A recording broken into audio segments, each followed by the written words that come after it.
Hello and welcome back to 7 Days to Die. I'm not only 25 and this is the absolute basics of electricity for 7 Days to Die Alpha 20.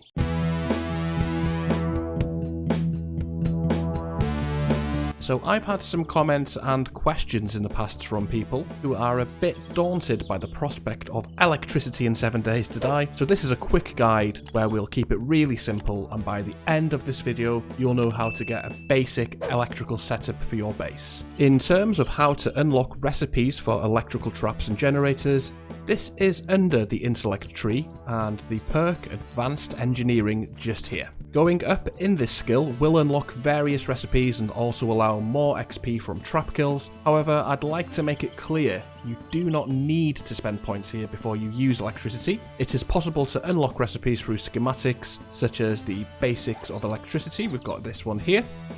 And individual trap schematic, you can see here we've got the fence post, dart trap, blade trap. You can also get the battery bank schematic there as well. So you can loot these from Mo Power trucks, Mo Power crates, shelves, and even bookcases. For example, if I look at the fence post recipe here, it says it's locked. If I read this, hey presto, we can make it using just forged iron and electrical parts there. So that's one thing to be aware of. You can also buy these items such as fence posts, generator banks, and so on. You can buy all these items at traders as well. So there are ways around it if you haven't got the perk points to spend into the intellect tree.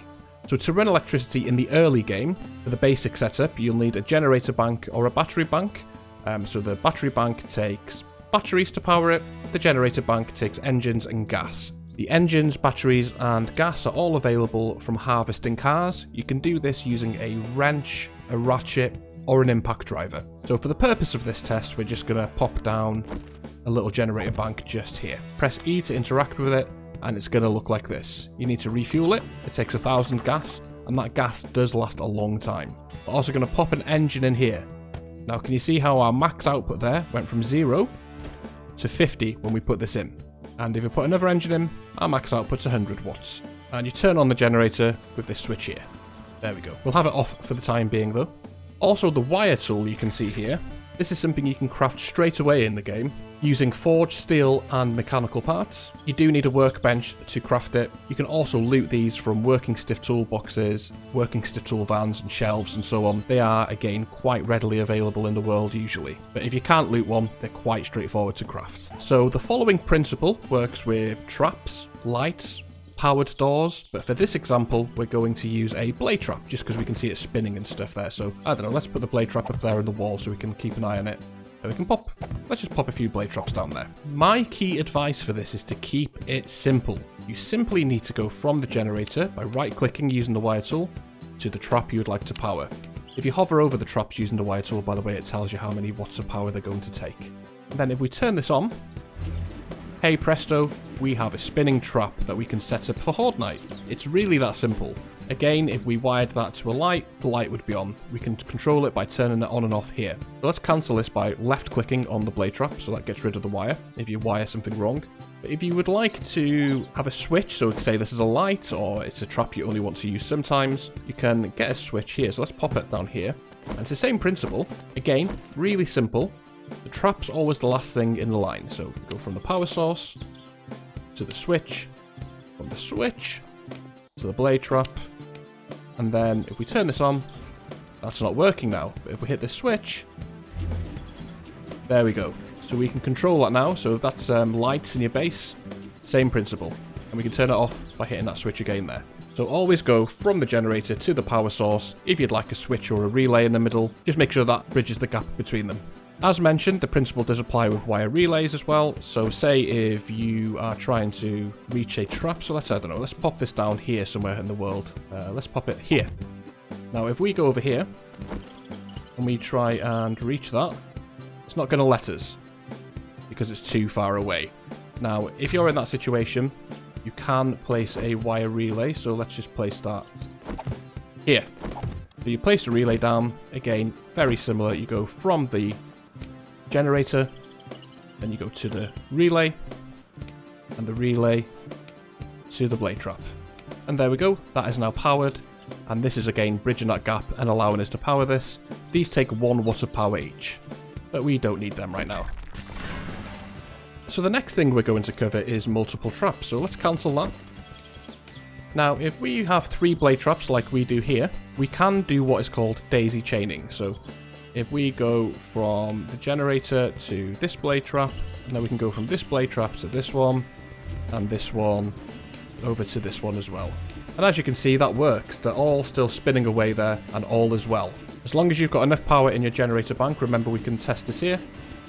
You can see we've got a max output of 100 watts because we've got a switch which takes 1 watt and 3 blade traps at 20 watts each, with 61 watts of power. That's how you can monitor that. So the problem with daisy chaining is if one of those pesky zombies during Horde Night destroys one of these traps, it'll break the chain. So for example, this one over here, that gets broken by the zombies. Now these aren't working, you see, because the chain's been broken. So that is the danger of daisy chaining. So let's get that back up there. And let's cancel that wire there by left clicking. What you can do is simply go from this to this and go back to the generator and to the trap, you see? And that way, if you lose a trap during the Horde, so as that one goes again, these still spin because you're going from the generator to the blade trap every time. And remember, if you're doing loads and loads of traps and some aren't working, just remember to check your generator here just to make sure you've got enough power. I'll show you what I mean quickly. So we also wire up from here to here and here to here. We'll take an engine out and turn this on. You can see only 2 are working. So if you think, why is this happening? I followed this guide, only 2 traps are spinning. If you look here, your max output's 50 watts and we're using 50 watts. So chances are you need another engine thrown in. Turn it on. Max output's now 100 and we're using 81 watts, you see? So that's how you monitor that. Just make sure you have enough power for everything. The last point I'd like to make is just about fence posts, because they are slightly different in terms of traps here. If we just play, you can't really see that, let's put them here. So we've put 2 fence posts here. Okay, so the way the fence posts work is you go from the generator to 1 fence post, but you'd actually need 2 fence posts to make this work as a defense, because we'd go from this one to this one, and then this wire here is actually what's going to cause the damage.